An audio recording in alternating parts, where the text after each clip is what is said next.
Hello, everyone. This is Cody Lee of BlackCatBooks.org, author of I, the Dragon, Cruel and Beautiful Rabbit Hole, Lore and Frey, and the upcoming Jaw of the Dragon. So, Rune Factory 4 was actually one of my all-time favorite games on 3DS. I believe it's like my third or fourth most played game on the console, probably my second at this point. I put a ton of hours into it. It's something that like I've almost done everything in. It's one of my favorite games ever. Like I loved Rune Factory 4. It was so addicting, so charming, so fun to play. I was over the moon about the idea of like potentially getting a Rune Factory 5. That was actually like one of my most requested titles for the past decade is that like I want to see Rune Factory 5. But the thing is, the company that made the game went bankrupt, and for the past decade, we've essentially got nothing. Nothing at all. And then out of nowhere, last year we got an announcement that like Rune Factory is coming back. We're getting Rune Factory 5 coming next year, like 2022. I was stoked. Like I was like thrilled. I expected that like Rune Factory 5 was going to be like one of my favorite games of that year if they could retain the same level of quality as Rune Factory 4. And then I saw the game itself. Terrible 3D models, terrible environments, just garish looking. Um, the farming looked tedious. Nothing about the game looked appealing at all, even at like a first glance. And as we dove deeper, as we learned more about the game and some of the weird like situations like around it, that feeling like grew and grew and grew to the point where like I refused to even consider supporting the game. So much so, I felt so strongly about this that I actually did not even like formally announce that I was boycotting it because I wanted to wait a couple of weeks and kind of wait a while after release and kind of talk about like where things looked. And Rune Factory 5 was a complete disaster. It really, really was. There are a handful of like hardcore fanboys who will like defend it and kind of like say that like, well, it's better than nothing. But for the most part, I think most people who like loved 4 and got into 5 were met with like one of the most repetitive, dry, dull, boring experiences in farming in farming sim history. Like it is a huge, huge step down from 4. It almost feels like the game just has none of the passion, none of the soul. It doesn't even feel like the same thing, really, honestly. Like hearing people talk about it.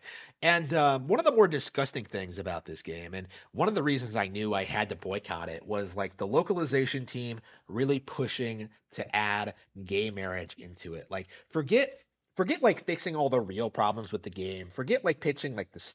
Forget like patching the stuttering and the frame rate drops and just like um, some of the quality of life issues. We need gay marriage, and so like they patched it in the game in all versions of the game, and suddenly every guy you interact with is suddenly like flirting with you, and you get into like all these gay events and that you can't like skip out of and stuff like that. And to like a male player, it's like the most unappealing thing in the world. All right. Like it's not what I would be interested in. Like you can't turn it off, you can't avoid it. Like it's unavoidable. And as a result, yeah, I had to boycott the game. It was an unacceptable decision to make.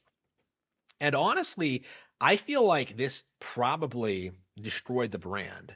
Like I've seen very little enthusiasm about like future Rune Factory games. Rune Factory 3 is coming out soon. That they announced a sequel. There's no enthusiasm for that. Like they're gonna make a new new Rune Factory. There is no enthusiasm for it anymore. Like Rune Factory 5 sold really, really well on like brand recognition and like hype, but I think in a lot of ways it killed this one release killed all the enthusiasm that the cult following that this series had. Like I cannot in good conscience support this series anymore. I feel like whatever happened in the past decade, whether they switched teams or like fired some people or made some wonky decisions, like I feel like whatever happened has led to like a product so terrible, so reprehensible that like I would never even consider supporting it. This is actually like probably one of the big titles this year that I'm very, very proud of avoiding. I have been trying to avoid certain titles for whatever reason. There are a handful of titles, stuff like Mario Rabbids I don't own for this reason. I'm avoiding Pokemon Scarlet and Violet for my own personal reasons. I considered skipping out and Bayonetta 3 and Fire Emblem Warriors, Three Hopes, still like concerned about quality issues. But like, Ring Factory 5 is a game that I avoided and a game that I am proud to have avoided. And I really would like to reiterate this. This is really, really important. Even if your favorite thing ever goes woke, all you have to do is just not buy it. That's the thing. They can't take away like your memories of your experience with the thing you used to love. All right, they can't take away your memory of it. So just treasure that always and ignore all like the woke stuff. Ignore all the terrible new additions to your favorite thing.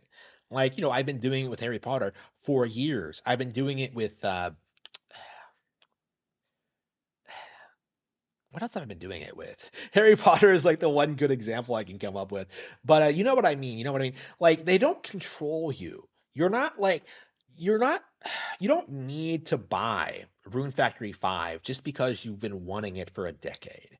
Like you need to value yourself, respect your time and play something that's actually worth your while.